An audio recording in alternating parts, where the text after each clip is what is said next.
Yn rhan ogleddol y prif gylch, mae'r dosbarthiadau i'r Ceffylau Hela Llai Marchogaeth yn cael ei feirniadu. A'r beiriad ar gyfer yr adran yma, Miss Leslie Whitehall a Mr John Keane. Ac yn cadw cwmni i fi fan hyn yn gwylio'r cyfan, mae Owen Rhys Griffiths. Felly, bwrdd da, David. Gyda ni ar hyn o bryd mae'r Ceffylau Hela, sef y maint lleia. Mae'r dosbarth yma yn gymwys i gesig neu i adferch, 4 mlwydd oed a throsodd.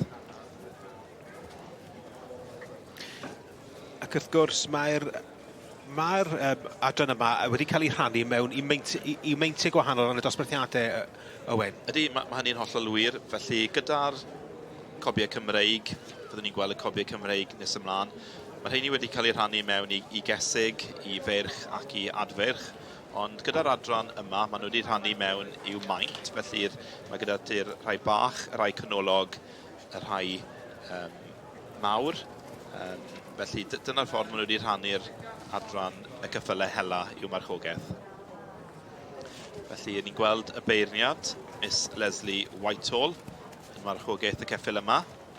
Hi sydd yn gwneud y beirniadu y marchogaeth, wedyn y cydymffurfiaeth mae gyda ni Mr John Keane. Felly dyma'r dosbarth cyntaf gyda'r Ceffylau Hela Llai Marchogaeth.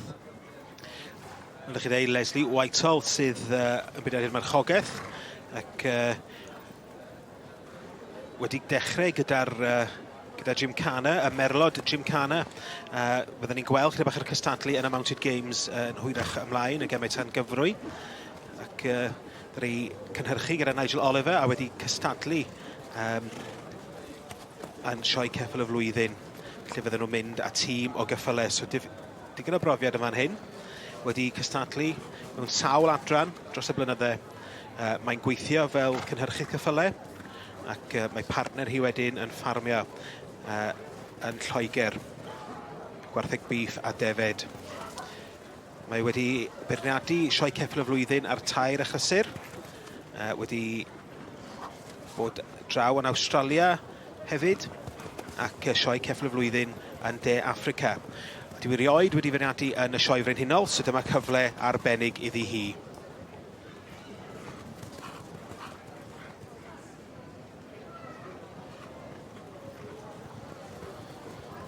Yn ogystal, ni'n gweld Mr John Keane, sef beirniad y cydymffurfiaeth. Felly mae'r beirniad hynny yn gofyn i nhw dynnu'r cyfrwy. Wel, i 6-6, Catherine Roberts, cyn llys gynhades fan hyn yn y sioe, Cairnsdale Huntsman.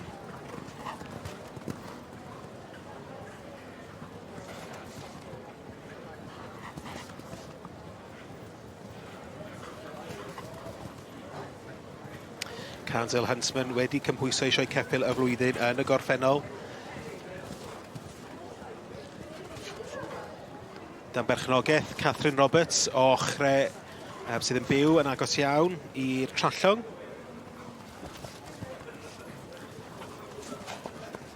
Y ceffyl yma i weld yn brofiadol iawn. Y beirniad Miss Leslie Whitehall i weld yn hapus hefyd. Yr ceffyl yn ymateb yn dda i'r beirniad. Y newid o'r trot i'r canter. Ond fel ysyn sôn, y ceffyl yma wedi cymwyso i sioe ceffyl y flwyddyn yn y gorffennol. Felly, yn geffyl profiadol iawn. Ac hefyd wedi ennill y dosbarth yma yn y gorffennol yn y sioe y frenhinol. Felly, tipyn o brofiad yn perthyn i'r ceffyl yma. So mae yna digen o'n blaen yn ni fan hyn yn adran y Ceffylau Hela Llai Marchogaeth. Y dosbarth o ran y maint llai, wrth gwrs, y Small Hunters fel maen nhw'n dweud, ac ddawn ni nôl i weld pwy fydd yn cipio'r wobr gyntaf yn y dosbarth yma. Canlyniad yn rhan ogleddol y prif gylch, y dosbarth Ceffylau Hela Llai Marchogaeth, y dosbarth i'r Ceffylau Hela Llai, ac wrth gwrs, dyn ni'n Gyfarwydd ar ceffyl yma Penstrymlu Sioe Latif. Na berchnogaeth David Thomas. Ac wrth gwrs yn brif bencampwr y sioe yn y blynyddoedd blaenorol. Diddorol, fe oedd y ceffyl bach hyn, oedd e'n bencampwr cyn mynd mlaen i'r brif bencampwr i fod yn brif bencampwr. Fel poni Hela yn yr sioe hyn, ond heddi mae wedi mynd mlaen i dyfu lan y lle tyma bach i fod yn enillydd y dosbarth yr ceffylau Hela bach, yr small hunters.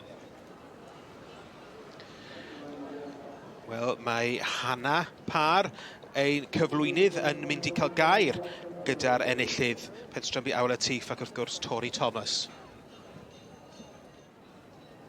Well, arbennig. Tori Thomas on your horse Penstrymlu Sioe Latif with another red rosette, no stranger to these at the Royal Welsh. Tell us a little bit about your day and your horse. Oh, thank you very much. He loves this ring.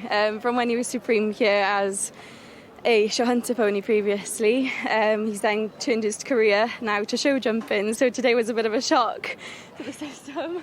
So what have you been doing this week now to prepare for the Royal Welsh? Surprisingly show jumping training.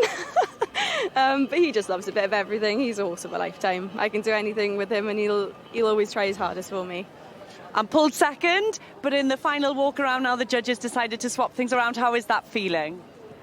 Oh, it's ecstatic. It's that look, the look you give them and you're like, oh, is it me, is it me? And then that second the hat turns towards you, oh, it's the best feeling in the world. Best feeling in the world.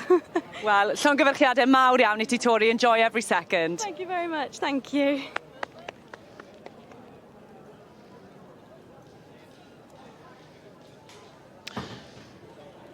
Wel, Penstrymlu Sioe Latif, wrth gwrs, yn enillydd heiddiannol iawn yma yn y sioe frenhinol. Tori Thomas wedi cael llwyddiant ysgubol gyda'r ceffyl yma dros y blynyddoedd. Da iawn, Tori, ac wrth gwrs, David Thomas, ei dad sy'n berchen y ceffyl.